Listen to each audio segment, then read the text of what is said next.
Oi pessoal, sejam bem-vindos ao canal Investindo do Zero. Meu nome é Luana Kate, sou investidora e hoje eu vim falar de um assunto de extrema importância, principalmente para você que está iniciando os investimentos. O assunto dessa aula de hoje que é sobre reserva de emergência. De antemão, já peço duas coisas: deixa o like, se inscreve, tá? E uma terceira coisa, compartilha, tá? Reserva de emergência é um valor reservado para suprir os gastos mensais e imprevistos em caso de emergência durante a nossa vida, né? Ela pode ser calculada pelos gastos mensais multiplicados pelo tempo. No caso, esse tempo, essa variável é em meses.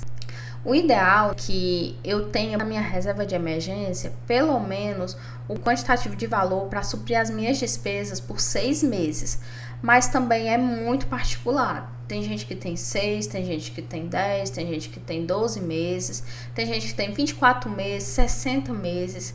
Vai depender do que? Do seu estilo de vida, do seu cargo, do seu trabalho, da sua instabilidade, né? No mercado. Vários são os fatores que determinam quanto tempo, né, quanto de valor você deve ter na sua reserva de emergência para vir a suprir as despesas em uma eventual casualidade.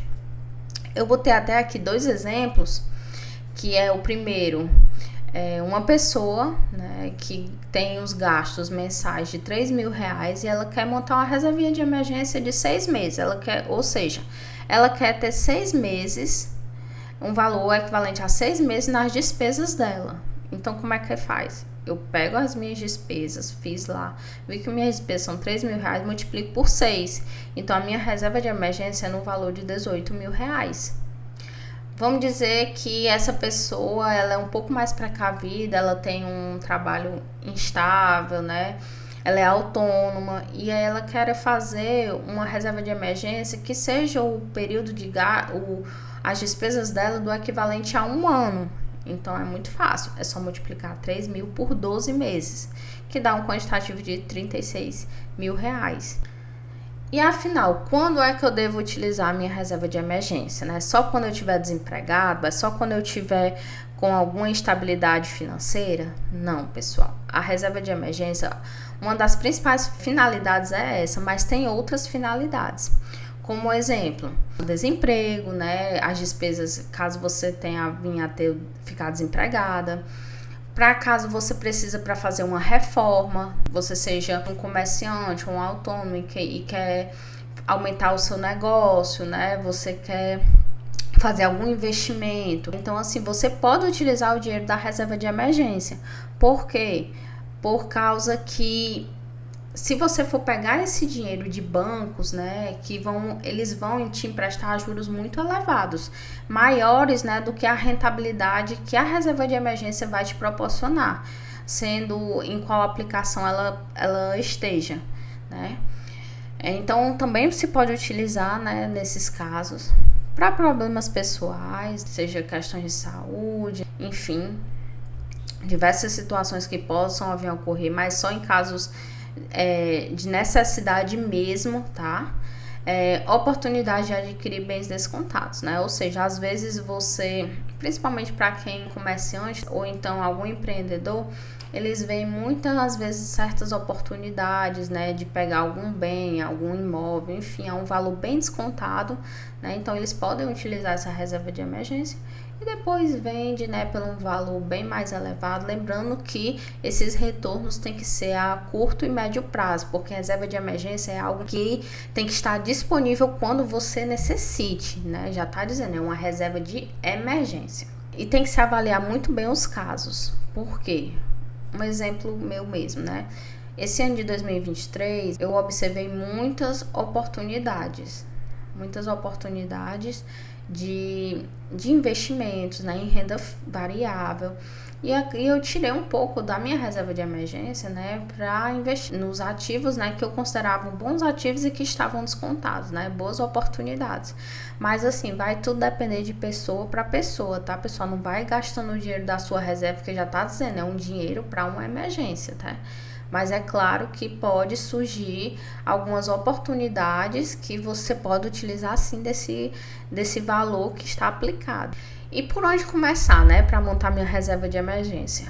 eu tenho que seguir alguns passos. O primeiro deles é registrar suas despesas. Faz uma planilhazinha no Excel, né? Coloca lá os seus gastos fixos, os gastos variáveis, os extras, né? Ou seja, todas as suas despesas mensais, né? E ainda pode ser até um acréscimozinho para uma eventual casualidade que venha a acontecer. Então, assim, você sempre, primeiramente, tem que organizar, né, todas as suas despesas. E se você tiver dívidas, né, o interessante é que você quite logo essas dívidas, principalmente dívidas de cartão, de banco, onde os juros é muito alto e vai dificultar, assim, que você tenha o controle das suas despesas, né, do que entra e o que sai. Eu fiz até aqui um exemplo, né, bem prático de uma pessoa. A Maria, ela possui um saldo de R$3.000 e possui a seguinte despesa. Então, ela recebe 3.000. No final do mês, ela percebeu que as despesas dela é no valor de R$2.450. E aí, ela quis montar uma reserva de emergência equivalente às despesas de um ano. Então, é muito simples. É só multiplicar 2.450 por 12, né, que vai dar um total de 29.400. Então, a gente já sabe que a reserva de emergência de Maria é equivalente a um ano de despesas pagas, né, é R$29.400. Lembrando, não é salário, pessoal, é despesas. O segundo passo é escolher onde aplicar esse dinheiro da reserva de emergência. Quitei minhas dívidas, organizei minhas despesas, sobrou aquele valor, agora eu vou ter que o quê? Eu vou ter que aplicar, ou seja, eu vou ter que investir esse valor que sobrou, essa diferença que sobrou, para montar assim a minha reserva de emergência. Porque, como eu falei antes, né, no caso de Maria, as despesas delas mensal é de 2.450. Sobrou quanto do salário dela? 550. Então, o interessante é que esses 550 seja o valor mensal que ela deve destinar a montar a sua reserva de emergência, tá? Primeiramente, eu vou escolher um banco. O interessante é que seja um banco de confiança, que você confie, seja público ou seja privado. Vai depender do seu conhecimento, né? Vai depender do seu nível de confiança naquela instituição. Enfim, geralmente eu tenho um ou dois bancos onde eu deixo aplicada a minha reserva de emergência.